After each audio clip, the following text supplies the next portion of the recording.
Golden दास कहते थे कि न्याय आजकल मिल नहीं रहा, न्याय को छीनना पड़ता है और वो छीनने का काम करते थे। तो क्या उनका तरीका गलत था? देखिए, मैं किसी तरीके के ऊपर बात नहीं करूंगा, लेकिन आपने कहा कि न्याय न्याय मिलता है। भाई, कौन कह रहा है कि न्याय नहीं मिलता है? जरूरी थोड़ी है।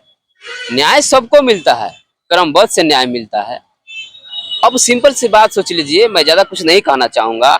उनके साथ 17 लड़के जो जेल के अंदर है, उनके परिवार की हालात क्या होगी? अगर उनके बाल बच्चे होंगे तो उसकी हालात में होंगे। गोल्डन दास को लेकर आपकी क्या प्रतिक्रिया है? जिस तरीके से गोल्डन दास बिहार में कहीं भी एससी एसटी समाज के साथ अत्याचार होता था तो वहां पर विभाग में जाते थे और ताला मारने का काम करते थे। आज वो सलाखों के पीछे बंद है।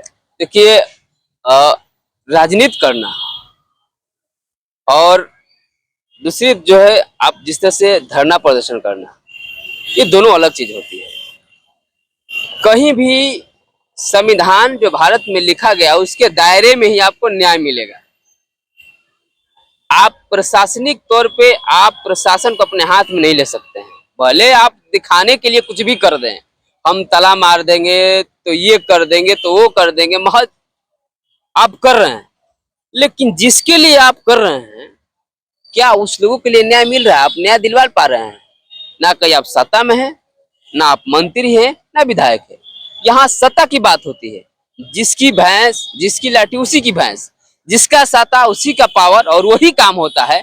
आप रोड पे कितने चिल्लाते रह जाइएगा, जब तक सदन में आवाज नहीं उठाइएगा तो आपका रोड का, सड़क का आवाज कोई मायने नहीं रखता। गोल्डन दास कहते थे कि न्याय आजकल मिल नहीं रहा, न्याय को छीनना पड़ता है और वो छीनने का काम करते थे। तो क्या उनका तरीका गलत था?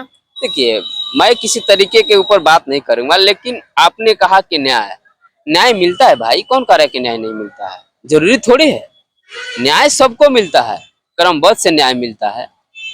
अब सिंपल सी बात सोच लीजिए, मैं ज्यादा कुछ नहीं कहना चाहूंगा। उनके साथ 17 लड़के जो जेल के अंदर है, उनके परिवार की हालात क्या होगी? अगर उनके बाल बच्चे होंगे तो उसकी हालात में होंगे। वो भी मान लेते हैं, सब सही है।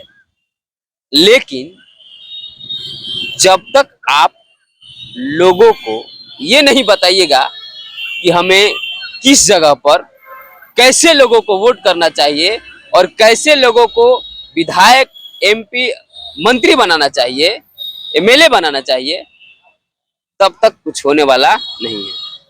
तो ये थे हमारे साथ जनबोल खबर के पत्रकार वरिष्ठ नंदलाल जी। इनकी प्रतिक्रिया कैसा रहा आप लोग कमेंट में जरूर बताइएगा।